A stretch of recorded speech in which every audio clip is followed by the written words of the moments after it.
नमस्कार दोस्तों, मेरा नाम है भालचंद्र। ब्रह्मांड सिद्धाश्रम में आप सभी का स्वागत है। आज के इस वीडियो में हम चर्चा करने वाले हैं बहुत ही सेंसिटिव संवेदनशील विषय पर, भूत बाधा। मतलब भूत बाधा होती है या फिर भूत बाधा के लिए जो योग होते हैं कुंडली में वो कौन से होते हैं। ऐसे कौन से योग होते हैं जिसके आधार पर व्यक्ति जो है वो इस प्रकार की जो समस्याएं हैं उसके जीवन में आ सकती है। और ऐसी कौन सी बातें हैं जो कि समझ में आनी चाहिए, फिर समझ में लेनी चाहिए, सभी के बारे में चर्चा इस वीडियो में हम करने वाले हैं।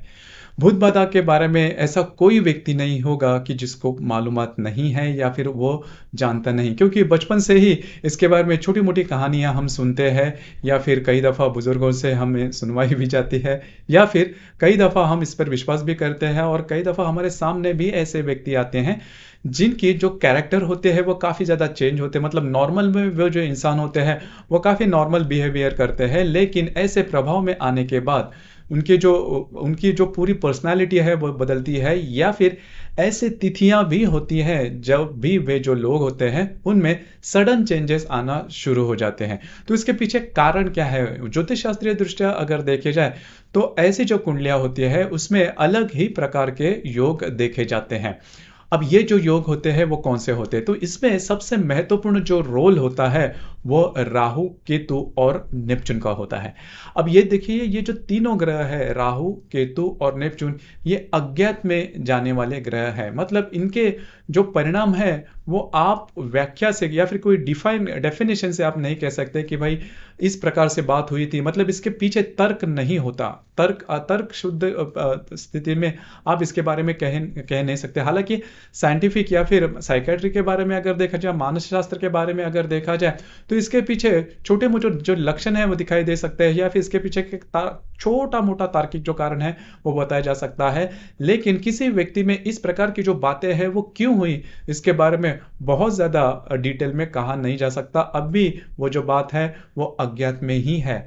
तो ऐसे कौन से जो योग है वो सबसे ज्यादा महत्वपूर्ण होते हैं? जैसे मैंने कहा कि ये जो तीन ग्रह है राहु, केतु और नेपच्यून, ये सबसे ज्यादा महत्वपूर्ण होते हैं। राहु केतु के अगर युति में समझो शुक्र जो ग्रह है वो बहुत ज्यादा महत्वपूर्ण है।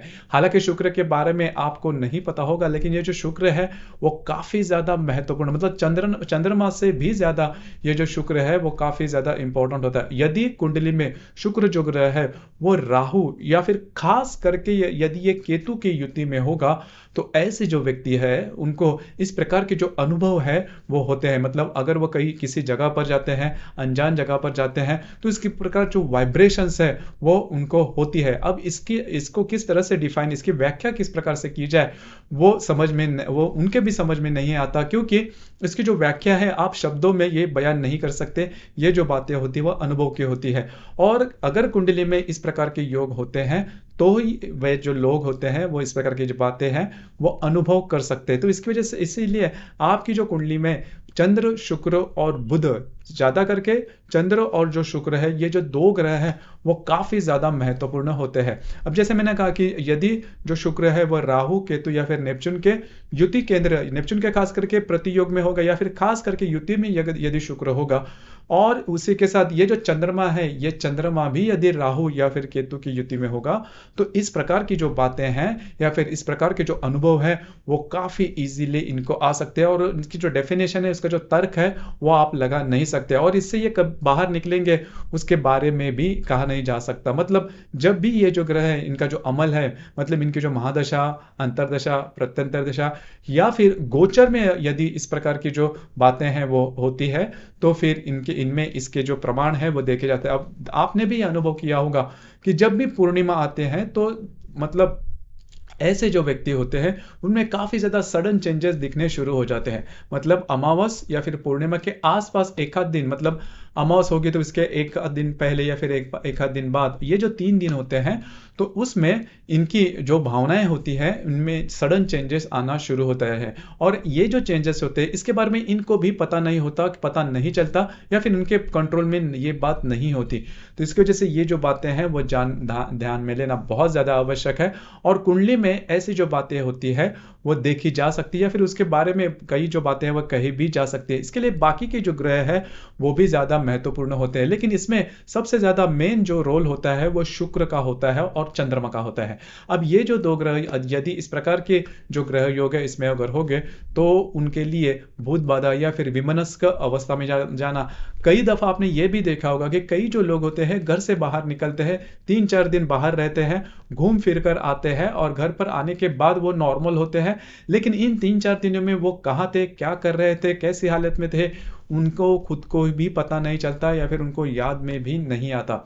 और कई ऐसे जो लोग होते हैं उनको ऐसे कई इंट्यूशंस आ भी जाती है जिनके बारे में उनको भी मालूमत नहीं होती कि ये बात उनको क्यों याद में आई, या फिर उनके बिहेवियर में क्यों चेंजेस हुआ, या फिर कई ऐसे मतलब ऐसे स्थान पर जाने के बाद वो काफ़ी ज़्यादा वॉयलेंट हो जाते हैं, उनको संभलना काफ़ी ज़्यादा मुश्किल हो जाता है। तो ऐसे जो बातें होती है वो अज्ञात की बातें होती हैं।